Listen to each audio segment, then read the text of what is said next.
Assalamualaikum warahmatullahi wabarakatuh. Alhamdulillahi rabbil alamin. Ashhadu an la ilaha illallah wahdahu la syarikalah. Wa ashhadu anna Muhammadan abduhu wa rasuluh. Allahumma salli ala Muhammad wa ali Muhammad, amma ba'du. Segala puji bagi Allah, pemelihara seluruh alam raya. Hanya kepada Allah kita mengabdi dan hanya kepada Allah kita mohon pertolongan. Salawat dan salam kita aturkan kepada baginda Nabi besar Muhammad sallallahu alaihi wasallam. Kita pada hari ini telah diperjalankan oleh Allah dari rumah masing-masing menuju masjid yang mulia ini. Mudah-mudahan ibadah kita beserta aktivitasnya mendapat ridho dan hadiah surga dari Allah Subhanahu wa Ta'ala.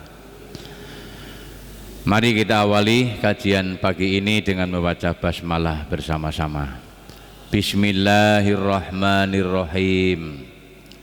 Sebelum kajian kami umumkan ada dua pengumuman.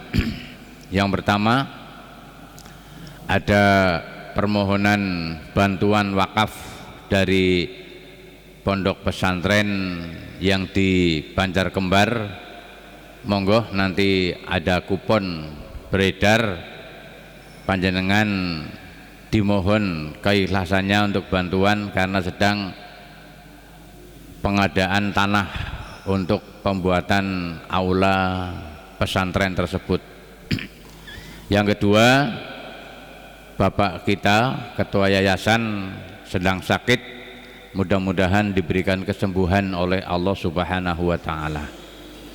Opnam di rumah sakit dadi keluarga. Tapi saya kemarin komunikasi dengan keluarga tidak bisa dibesuk.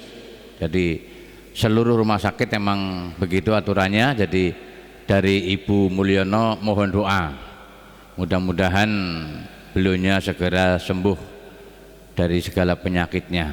Jadi saya sudah komunikasi langsung akan besok pagi hari ini setelah sholat. Tapi dari pihak rumah sakit, setelah kami dapat jawaban dari Ibu Kun Mulyono, rumah sakit tidak berkenan untuk kunjungan, sehingga kita cukup berdoa dari sini saja. Monggo kita doakan kepada beliaunya. Bismillahirrahmanirrahim. Allahumma rabban nas adhibil ba'sa wasfih wa antas syafi la shifauka illa shifauka la yughadiru syaqoma. Ya Allah, wa antas syafi ka shifaa illa shifauka la yughadiru syaqoma.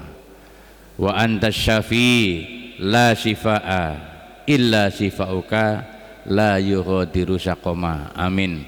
Mudah-mudahan beliaunya diberikan sembuh oleh Allah Subhanahu wa Ta'ala.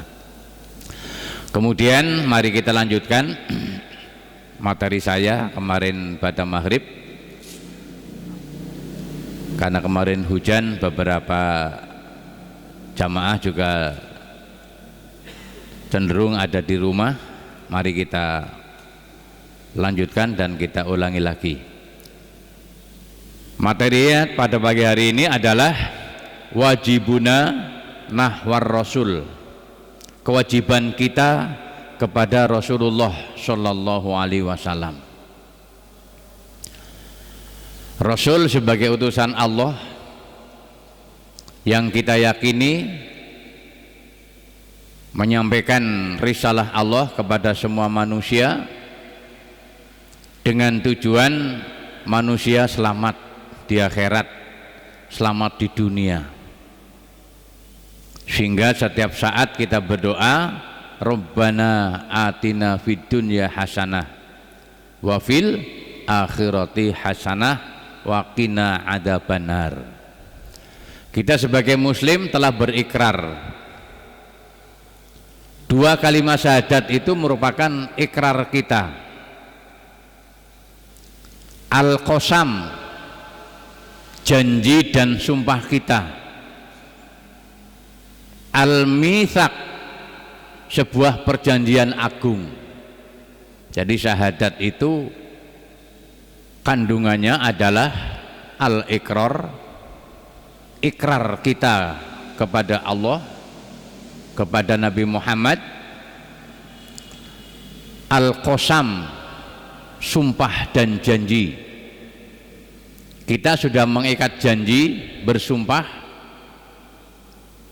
dengan kalimat ikrarnya juga, raditu billahi robba wa bil islami dina wa bi muhammadin nabiyya wa rasulah. Kemudian kandungan syahadat yang ketiga adalah al-mitsaq, perjanjian. Kita sudah ikat janji dengan Allah, sudah ikat janji dengan Nabi Muhammad sallallahu alaihi wasallam. Asyhadu an la ilaha illallah wa asyhadu anna Muhammadar Rasulullah. Nah, apa kewajiban kita kepada Rasul? Wajibuna nahwar Rasul. Persaksian kita kepada Rasulullah sallallahu alaihi wasallam yang kita nyatakan anna Muhammadar Rasulullah, menuntut konsekuensi sebagai berikut. Jadi ada konsekuensinya, tidak hanya al-qaul tapi at-tasdiq, tapi al-amal. Kita percaya dan yakin mengimani Rasul, pembenaran dalam hati kalau beliaunya adalah utusan Allah. Al-amal, bukti perbuatan harus menunjukkan bahwa kita adalah menggunakan apa yang disampaikan oleh Rasulullah Shallallahu Alaihi Wasallam. Jadi keimanan itu harus terpantul al-qaul, at-tasdiq, al-amal. Jangan hanya diucapkan saja, harus ada bukti dalam ucapan, pembenaran dalam hati, kemudian bukti dalam perbuatan bahwa kita adalah umat Nabi Muhammad Sallallahu Alaihi Wasallam. Apa konsekuensinya? Yang pertama, tasdikuhu fima akhbaro, wajib membenarkan apa yang disampaikan oleh Rasulullah Sallallahu Alaihi Wasallam. Ini konsekuensinya, kita telah berikrar asyhadu anna Muhammadar Rasulullah. Yang pertama, tasdikuhu fima akhbaro, membenarkan apa yang telah disampaikan oleh Rasulullah Sallallahu Alaihi Wasallam. Apa yang beliau katakan bukanlah bersumber dari hawa nafsunya, melainkan yang beliau ucapkan adalah wahyu dari Allah Subhanahu wa Ta'ala. In huwa illa wahyu yuha. Yang dikatakan oleh Muhammad tidak ada lain adalah yang diwahyukan dari Allah Subhanahu wa Ta'ala. Berarti Muhammad dalam dakwah, dalam pidato, mboten karena hawa nafsu, bukan kepentingan pribadi, bukan kepentingan kelompok, Nabi Muhammad berdakwah bukan kepentingan partai politik, tapi benar-benar atas perintah Allah Subhanahu wa ta'ala. Maka disebut rahmatan lil alamin, seluruh umat. Nah, ini yang pertama. Dalam Al-Quran surat Az-Zumar surat 39 ayat 33. A'udzu billahi minasy syaithanir rajim. Bismillahirrahmanirrahim. Walladzi jaa'a bis-sidqi wa shaddaqa bih ulaika humul muttaqun. Dan orang yang membawa kebenaran itulah Muhammad. Dan orang yang membawa kebenaran itulah Muhammad. Dan membenarkannya, mereka itulah orang-orang yang bertakwa. Kita wajib membenarkan apa yang disampaikan Nabi Muhammad, dan kita yang menyampaikan penerus Muhammad adalah orang-orang yang bertakwa. Dan orang yang bertakwa jaminannya adalah surga. Pertanyaan, apakah bapak dan ibu merindukan surga? Apa jawabannya? Apakah bapak dan ibu merindukan surga? Iya. Mari kita bela Muhammad. Mari kita ikuti apa yang disampaikan oleh Nabi Muhammad. Tasdiquhu fima akhbaru. Yang kedua, apa konsekuensinya pernyataan kita wasyhadu anna Muhammadar Rasulullah? Ta'atuhu fima amaro. Yang kedua, ta'atuhu fima amaro, mentaati perintahnya, mentaati perintahnya. Jadi apa yang disampaikan oleh Rasul, apa yang disampaikan oleh Nabi kita taati. Maka tatkala imam itu memimpin sholat, akan didahului sawu sufufakum faina taswiyatas sufuf min tamamis sholah. Jawaban rakyatnya apa? Sami'na wa atokna. Imam adalah komandan tertinggi, makmum adalah rakyat. Apa jawabannya makmum tatkala imam memerintahkan tentang kebaikan?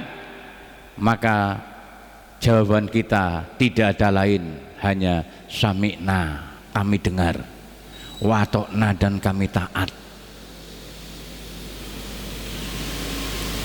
Dan apabila imam ini keliru dan salah, maka tugas daripada rakyat dan jamaah adalah mengingatkan.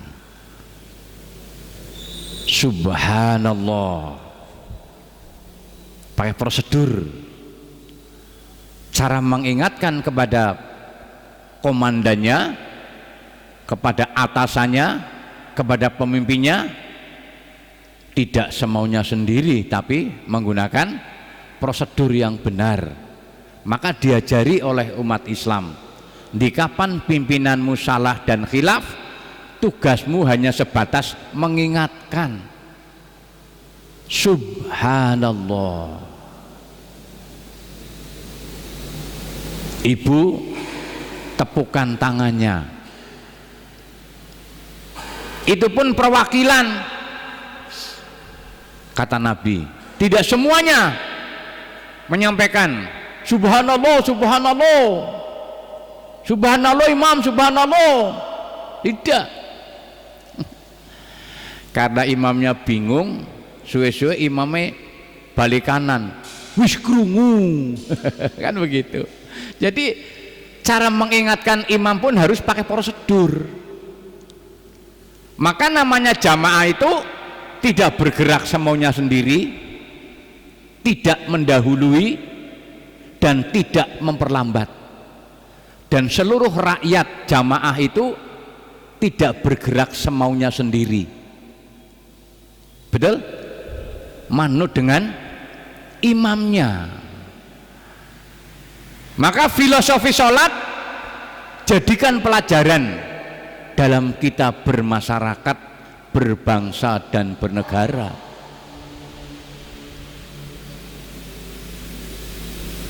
Tidak ada aturan fikih makmum menurunkan imam, tidak ada, hanya mengingatkan, hanya sebatas mengingatkan. Imam yang diingatkan harus sadar, oh nyong salah. Dia akan mengulangi apa yang diingatkan tadi sehingga benar.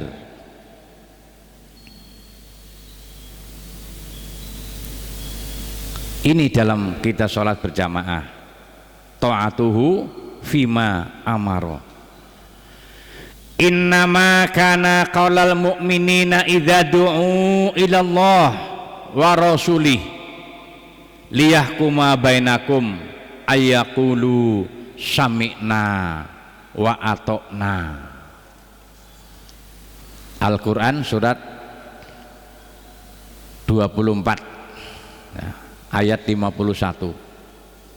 Sesungguhnya jawaban orang-orang mukmin bila mereka dipanggil kepada Allah dan Rasulnya agar Rasul menghukum, mengadili di antara mereka, ialah ucapan kami dengar dan kami patuh. Maka miniaturnya tatkala kita sholat berjamaah, manuto karo imamnya sholat. Jangan berani ruku sebelum imam ruku. Jangan berani sujud kalau imam belum sujud. Jangan bubar dalam pertemuan sebelum imamnya salam. Ini kita contoh dalam hidup bermasyarakat. Insya Allah akan damai masyarakat kita.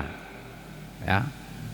Bapak Ibu yang saya hormati, yang ketiga, apa konsekuensi kita terhadap pengakuan kepada Nabi Muhammad? Yang ketiga adalah ijtinabu manaha anhu, menjauhi segala yang dilarangnya. Jadi yang pertama, tasdikuhu fima akhbaro, membenarkan apa yang diberitakan oleh Nabi Muhammad. Yang kedua, ta'atuhu fima amaro, mentaati segala yang diperintahkan oleh Nabi Muhammad. Yang ketiga, ijtinabu manaha anhu, menjauhi apa yang dilarangnya. Wa ma atakumur rasul fakhudhuh wa ma nahakum anhu fantahu. Apa yang diberikan Rasul kepadamu maka terimalah, dan apa yang dilarangnya bagimu maka tinggalkanlah.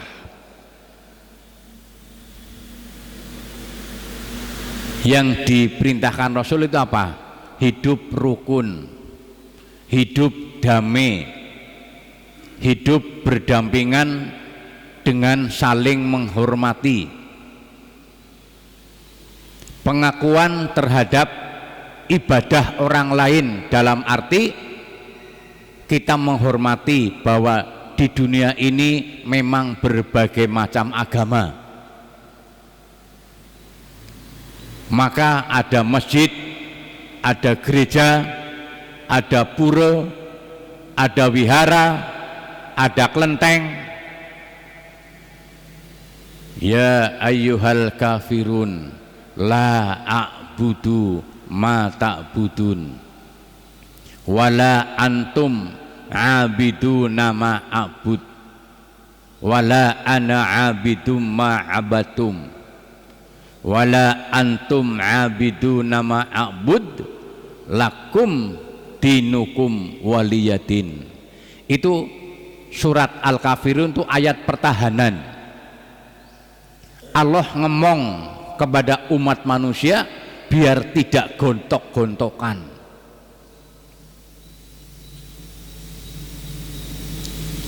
Saya tidak akan menyembah apa yang kamu sembah, dan kamu pun tidak menyembah apa yang aku sembah.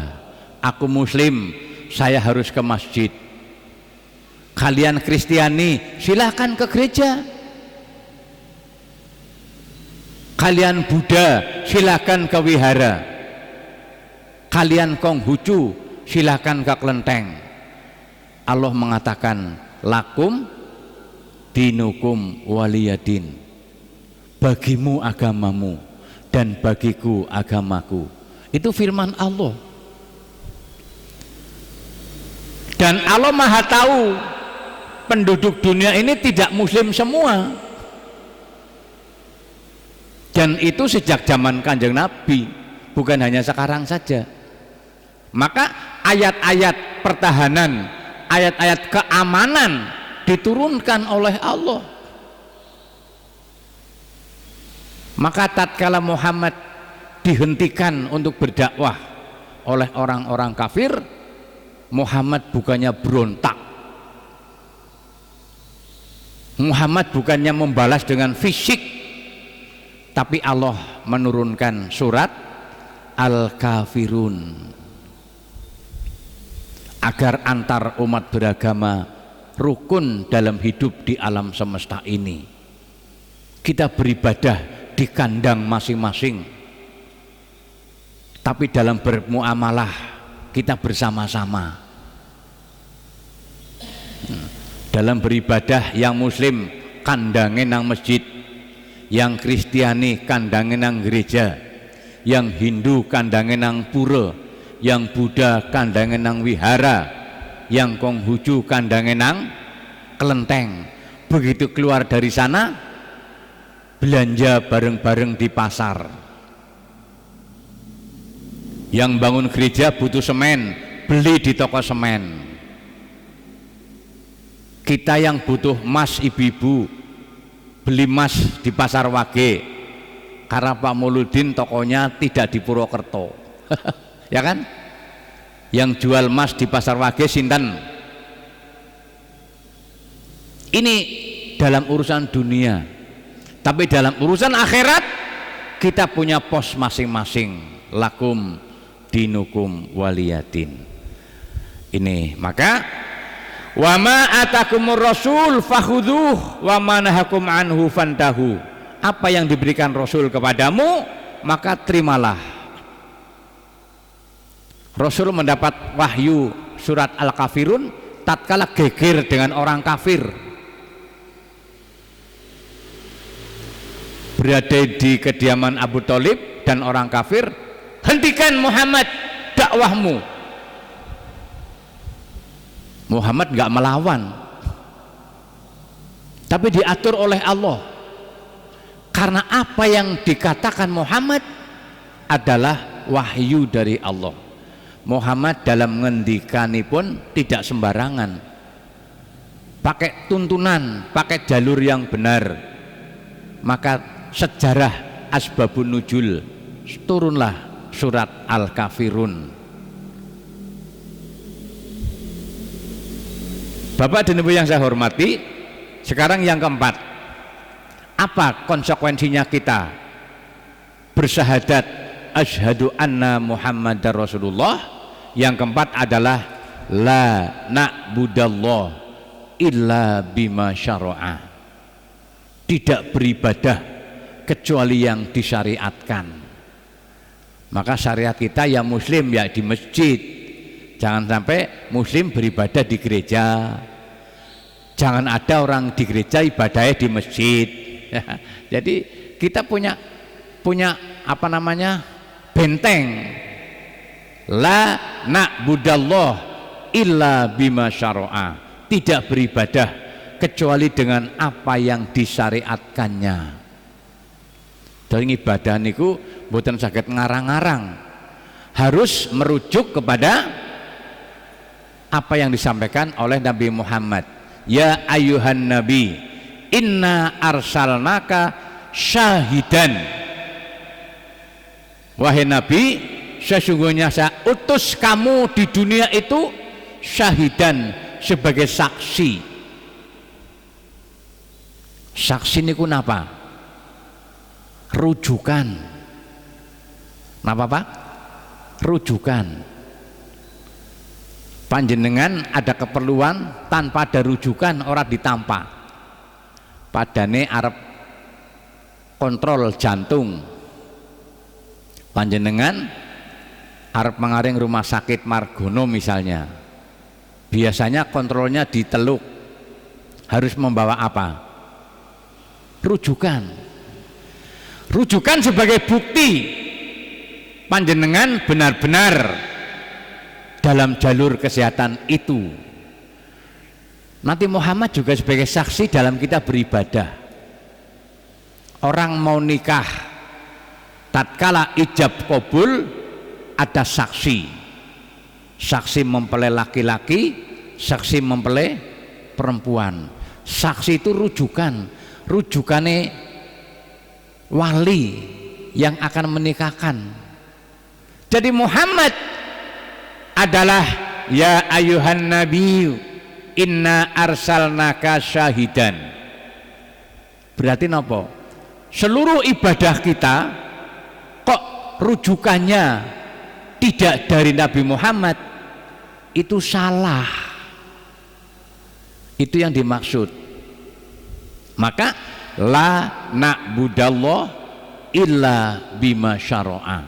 Tidak beribadah kecuali dengan apa yang disyariatkan. Karena Muhammad sebagai saksi, sebagai rujukan.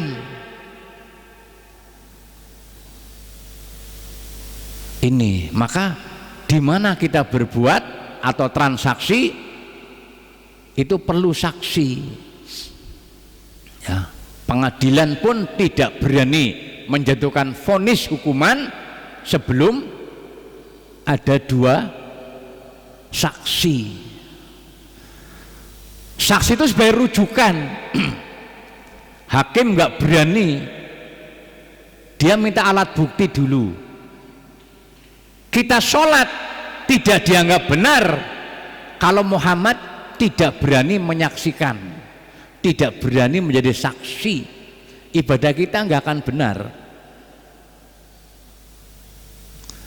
Itu yang keempat. Aslinya semua peribadatan itu haram. Semua ibadah kita itu haram, Pak, kecuali yang disyariatkan, baik yang wajib maupun yang sunnah. Jadi seluruh peribadatan itu haram,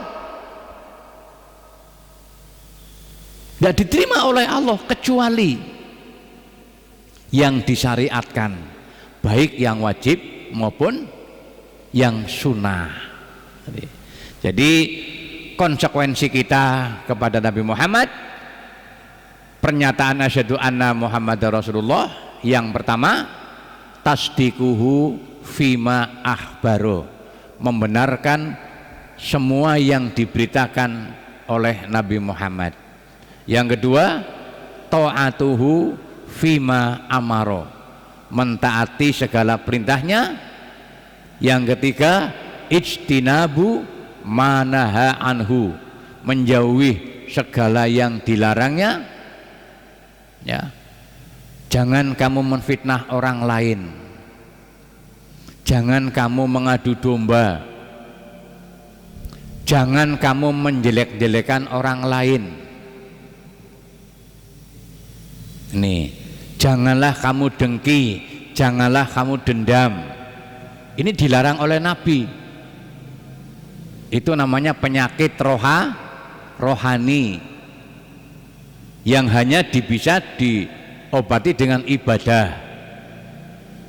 Ya ayuhan nas qad ja'atkum mau'idatum mir rabbikum wa shifaa'ul lima fis sudur.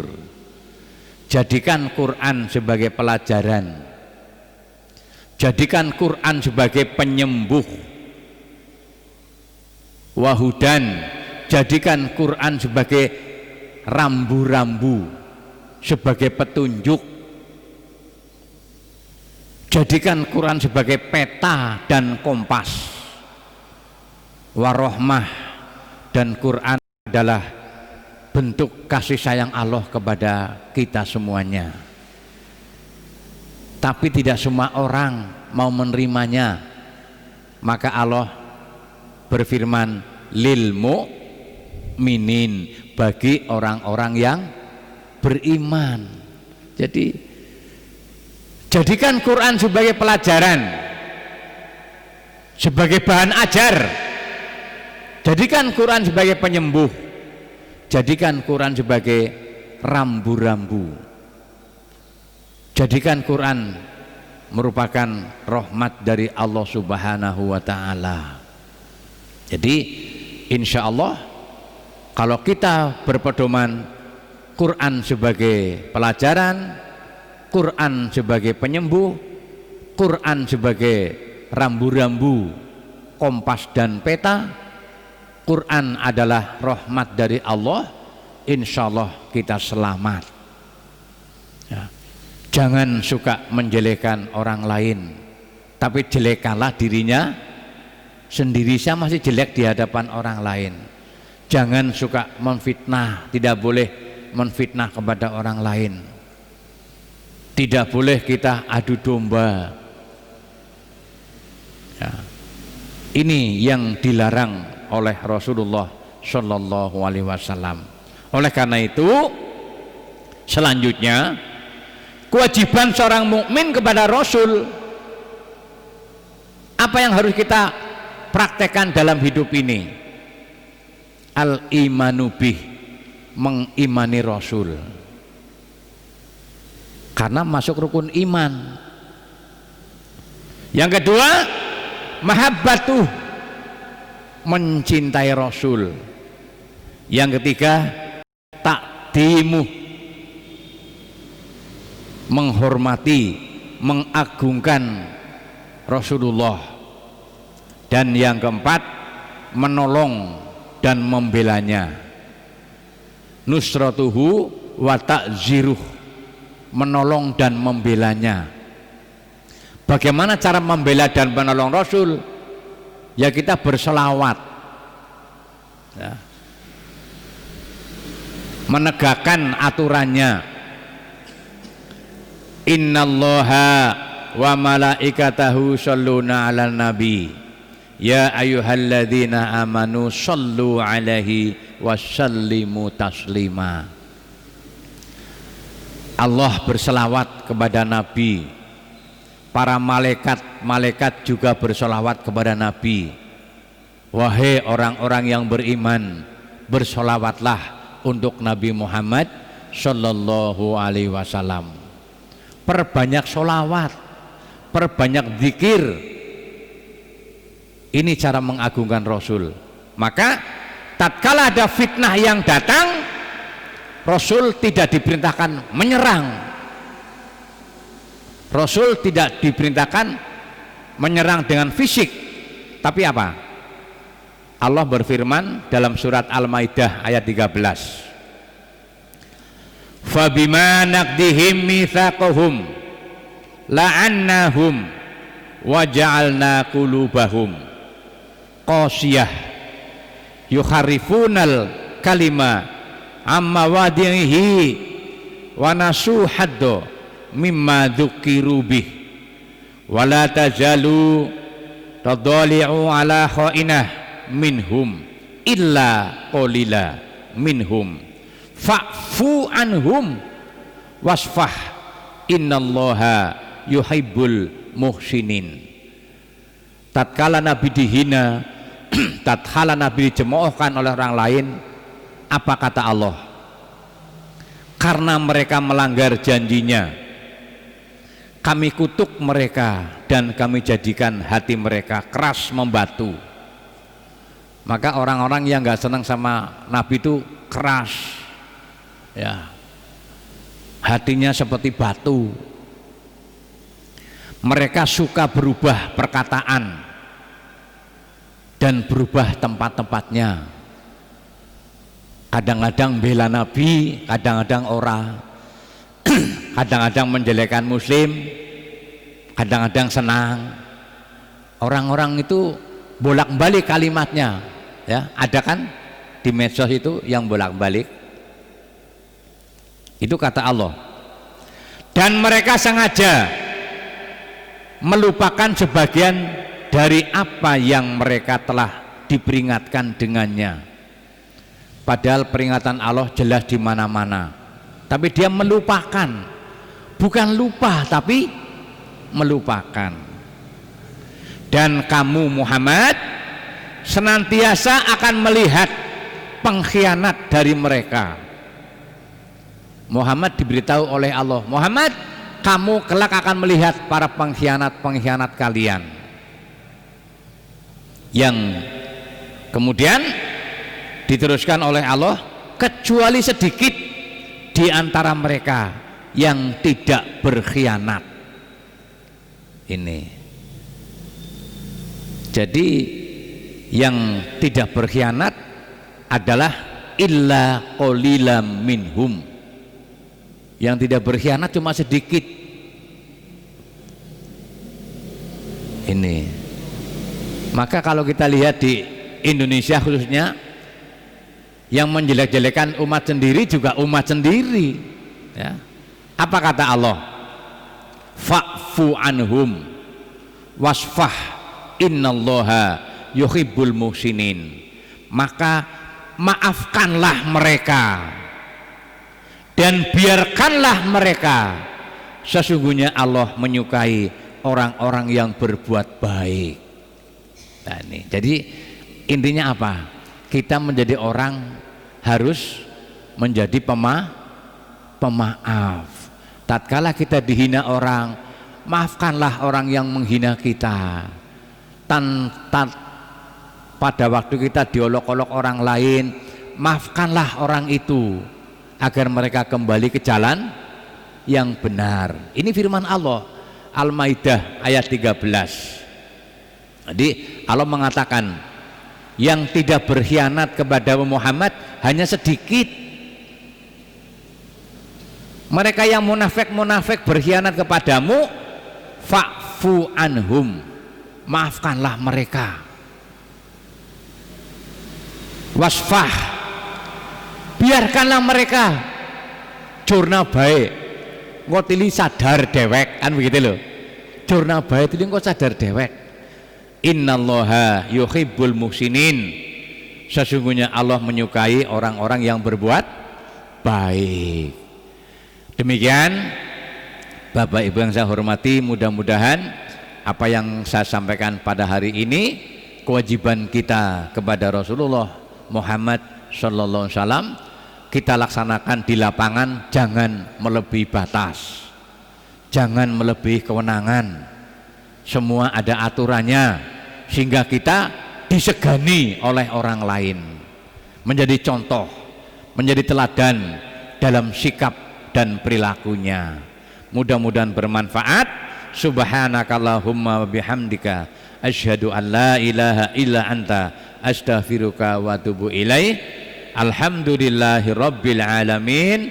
Wassalamualaikum warahmatullahi wabarakatuh.